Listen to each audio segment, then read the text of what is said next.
હા તો ફાઇનલી આપણો વરરાજો તોરણ થઈ ગયો છે ને આ બાજુ જો માહીનું કેવું મસ્ત રીતે વીઆઈપી સ્વાગત થઈ રહ્યું છે. મો પરણવા જાશું મારા મને પોખો આવશે ને મોળ ગેટે ઉભો રહેશું બે ત્રણ લુખા હખાયા મારા ભેગા. માહીના સ્વાગતની વિધિ થાય ત્યાં સુધી તો આપણે પહોંચી ગયા જમણવારમાં જમવા માટે, કારણ કે જે કામ કરવા માટે આપણે જાનની અંદર આવ્યા હોય એ કામ તો સૌથી પહેલા કરવું પડે ને પાછળથી જઈને જમણવારમાં હુક્કા ઉડતા હોય છે. મસ્ત મજાનું જમવાનું પટાવીને આપણે આવી ગયા તો ચોરીની અંદર ને આ બાજુ માહીને ખરા ટાકડે ઓછું દેખાતું હતું.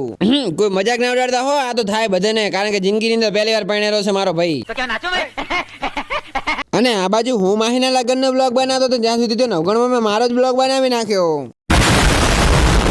અને આજે મને મારા ભાઈબંધ ઉપરથી વિશ્વાસ ઉઠી ગયો, કારણ કે જ્યારે અમે એન્જલો પૈસા માંગતો ને તાર તો એમ જ કહેતો દીકી આજે નહીં ખવડાવો, આજે મારી જોડે પૈસા નહીં, થોડી ગરીબી ઓટો મારી જઈએ, તમે ખવડાવી નાખો ઘર ભેગું થાને ભાઈ. પણ જ્યારે ભાભીની એન્ટ્રી થઈ ત્યારે તો મારા ભાઈએ પૈસા ઉડાડ્યા. હવે જેથી પૈસા આયા, હવે ગરીબી ઓટો મારવા નથી આવી. अरे बाप रे ये तो धोती खोल रहा है. અને વરરાજાની સેવા કરવામાં મારો ભાઈ બીજી હતો ને હવે ફાઇનલી ફેરા ફરવાનું ચાલુ થઈ ગયું છે.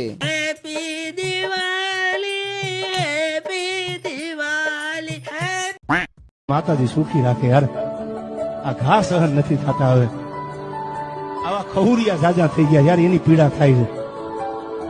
ખામી સાથીએ ઘા કરે ને એની પીડા છે જ નહીં. મારા બેટા ભાઈ આમ પીઠમાં ઘા કરે. મજાક છે અટકે. ડેકોરેશન ની વાત કરું તો ડેકોરેશન એટલું મસ્ત હતું ને કે પૈસા વસૂલ છે. મને તો પર્સનલી બહુ ગમ્યું. ઠીક હે. બીજો ફેરો ચાલુ થઈ ગયો એટલે બધા લોકો માહીને આશીર્વાદ આપતા હતા એટલે મેં પણ માહીને આશીર્વાદ આપી દીધા. માહી સદા હેરાન થતા રહો. પછી ફાઇનલી 18 વર્ષથી ઓઢો એવો મારો ભાઈબંધ પરણી ગયો અને આ બાજુ ચાલતું હતું એનો ફોટોશૂટ. અને આ બાજુ ડીગુ ગુલાબનું ફૂલ લઈને ઉભો છે ને ખબર નહીં કોને હાલવાનો વિચાર રાખેલો છે. औरत का चक्कर बाबू भैया, औरत का चक्कर.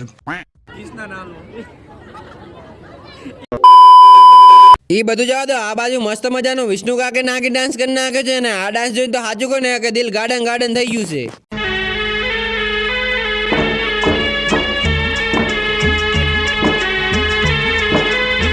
અને હા, એક ખાસ નોંધ, આવતી સિઝનની અંદર તમારે કોઈ પણ પ્રકારના રંબા લઈ જવો હોય ને તો કોમેન્ટ કરજો બધા. તમારા કોઈ પણ સુપ્રસંગની અંદર નાગી ડાન્સ હોય બધા ડાન્સ કરી આપવામાં આવે છે. તો બસ આજ માટે આટલું જ. મળું તમને એક બીજા બ્લોગની અંદર, ત્યાં સુધી બધાને બાય બાય.